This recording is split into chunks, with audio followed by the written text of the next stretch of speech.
welcome to the deep dive.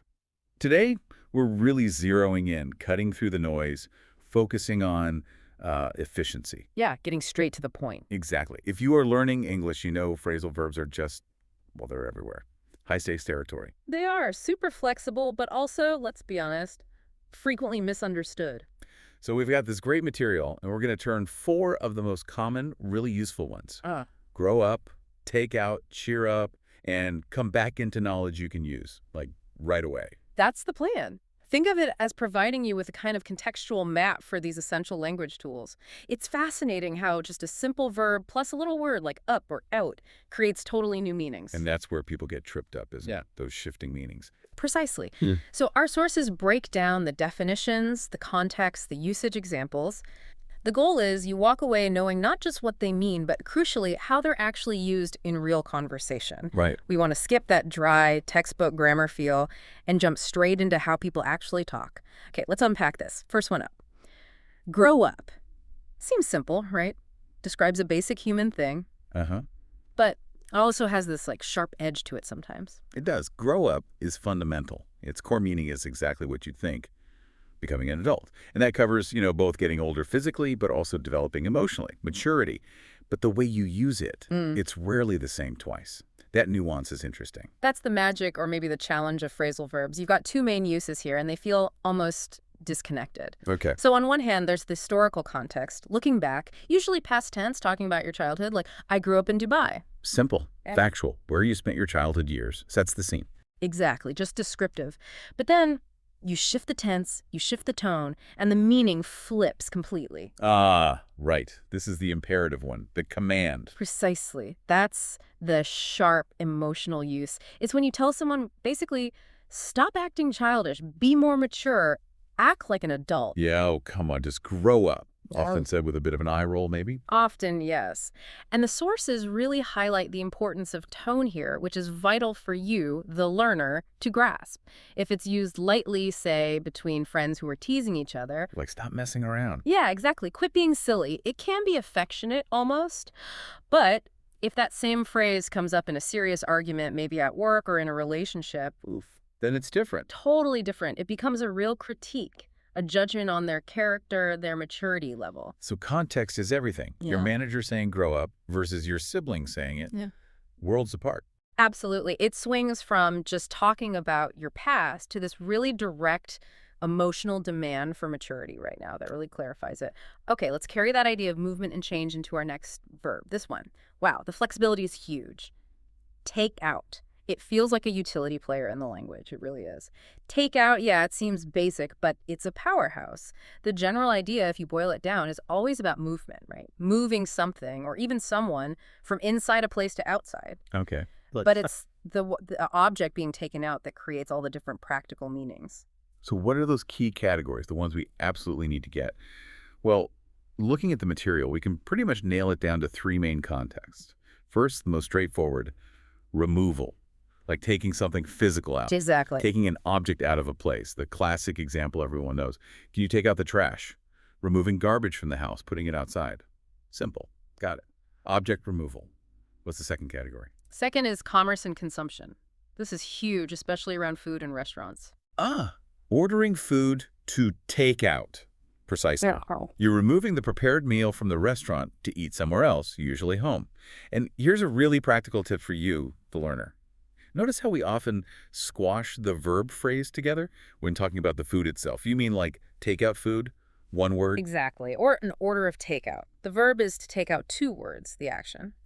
But the noun or adjective for the food itself is take out, 1 word. It's a really key distinction. Easy mistake to make otherwise. Using take out for the action, take out for the thing. Definitely saves you from sounding a bit off. Okay, so the third context. This is where the object changes completely. It's not trash, it's not food, it's a person. Okay, so what happens when you take out a person? How does the meaning shift? It shifts dramatically into social or dating. It means inviting someone to go out somewhere with you, often implying you'll pay, like he took her out for dinner. So the movement is taking the person from, say, their home to a restaurant or cinema. Exactly. From a private space to a public one for a social activity. And the sources point out it's very commonly used in a dating context. Right. But it can be non-romantic, too. Oh, absolutely. Like, I need to take my client out for lunch. Same structure, Yeah. different relationship. The core is inviting someone out socially. Wow. Okay, so one little phrase covers taking out the garbage, getting a burrito to go, and asking someone on a date. That really shows you the power of these phrasal verbs. It does. And notice the meaning hinges completely on what you're taking out the object after the verb. That detail is crucial. Okay, let's shift gears. Moving from physical actions to feelings. Our next phrase is all about emotional state. Cheer up. Lifting the mood? Yeah, cheer up. It simply means to become happier, or, very often, to make someone else happier. And what's useful here is that it works both ways, transitively and intransitively. Okay, unpack that a bit. Why is that important for someone learning this? Transitive, intransitive. Well, basically, it means the action can either just happen to the person they cheer up on their own, or someone or something can cause them to cheer up. Ah, I see. So the intransitive use is like a direct command or encouragement. You see someone looking down, you might say, "Hey, you look sad. Cheer up." You're encouraging them to lift their own spirits. Right, focusing on their internal state changing. Exactly. But the transitive use, that's the action or cause context. This is where you do something. I bought her flowers to cheer her up. So the flowers are the cause, and her is the object being cheered up. Precisely. The action is directed at someone else. Okay, and I feel like this is one where the delivery, the way you say it, is super important, especially when someone's feeling low. Oh, massively important. The sources really stress this. Tone matters hugely. You can't just, like, bark, cheer up at someone who's upset. Yeah, that would probably make them feel worse. Dismissive. Right. It sounds bossy, like you're minimizing their feelings, the opposite of what you intend. So instead you soften it, maybe add something. Definitely. You deliver it with empathy. You might say something gentle like, "Hey, cheer up. Okay, things will get better." Or maybe suggest doing something nice with them. So it becomes less of a command and more of, like, an offer of support or reassurance. Exactly. It's about showing you care, not just telling them to snap out of it. Yeah. That social nuance is absolutely vital for using it effectively. Okay, great point. Now, let's move from internal feelings back to movement, but this time focusing on return. Our final phrase, come back, come back. Another fundamental one. Core meaning is simple, return. But just like the others, context loads it with all sorts of emotional and situational meaning. So let's break down those different kinds of return. What are the main categories here? Well, the most obvious is the literal return to a place. Straightforward. She came back home after her trip. Physical return. Simple. Easy enough. What else? Then you have situational return. This is when you're talking about wanting a condition or maybe a season to return, like, oh, I really hope summer comes back soon. Or maybe like, I wish that style of music would come back. Exactly. Wishing for the reappearance of something that isn't a person or object returning to a specific spot. Then there's the emotional context. This is where it gets warmer. How? Think about when someone arrives after being away for a while. What do you say? Welcome back. Ah, yeah. That's not just stating a fact, is it? Not at all. It's packed with warmth, maybe nostalgia, relief, connection. It's a greeting, but it carries a lot of positive emotional weight. A Yeah. really powerful, common social signal. Like a verbal hug, almost. Okay, and there's one more type. Abstract. Yes, the metaphorical use. This is when comeback applies to something intangible, something you can't physically see returning. Like what? Like, don't worry, your motivation will come back. Or maybe someone lost confidence, and you say your confidence will come back. Or even in economics, the market will come back. So it's about the return of a state, a feeling, an abstract condition. Often used hopefully, it sounds like. Very often, yes. It implies persistence and the potential for things to improve or be restored. Okay, so we've covered 4 huge players. Grow up becoming adult or mature, or where you spent childhood. Take out removing something, getting food to go, or inviting someone socially. Cheer up, getting happier, or making someone happier. And come back returning physically, situationally, or metaphorically.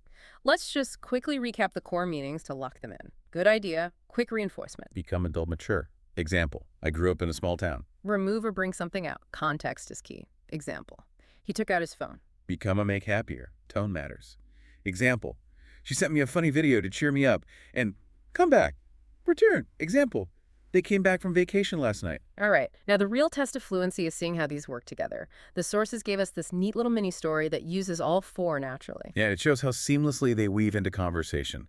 Imagine someone reflecting on, say, a recent experience with a friend. It flows really well. Okay, let's hear it. Right. So something like, When I was a kid, I was so impatient. I just wanted to grow up really fast. But now I'm older, I kind of value slowing things down.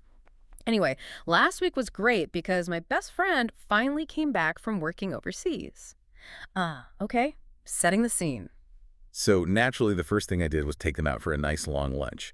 And honestly, just catching up and spending that time together really cheered me up. That's perfect. It hits all the points. The personal history with grow up, the friend's physical return with come back, the social action with takeout, and the resulting emotional lift with cheer up.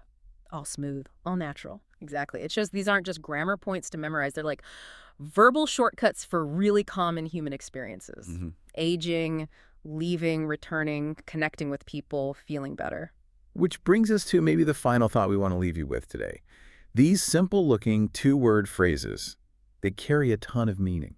They really do. And the key for you, as a learner, is always catching the context or the object that follows. That's what unlocks the specific meaning. Like the huge difference between saying, I grew up, looking back, versus snapping, grow up at someone. Worlds apart. The intention, the tone, everything changes. So pay attention to those subtle shifts. And thinking about that little story, notice the connection between taking someone out and cheering them up. How often do our language tools, like these phrasal verbs, directly mirror our basic social actions? Like doing something nice for a friend who has come back. It makes you think language is really just a map of how we live and interact, isn't it? It really is. So keep practicing, keep listening for those contextual clues. Absolutely. Well, thank you for diving in with us today. We really hope this deep dive gives you some practical tools and more confidence for your next English conversation. Yeah, hope it helps. Until next time.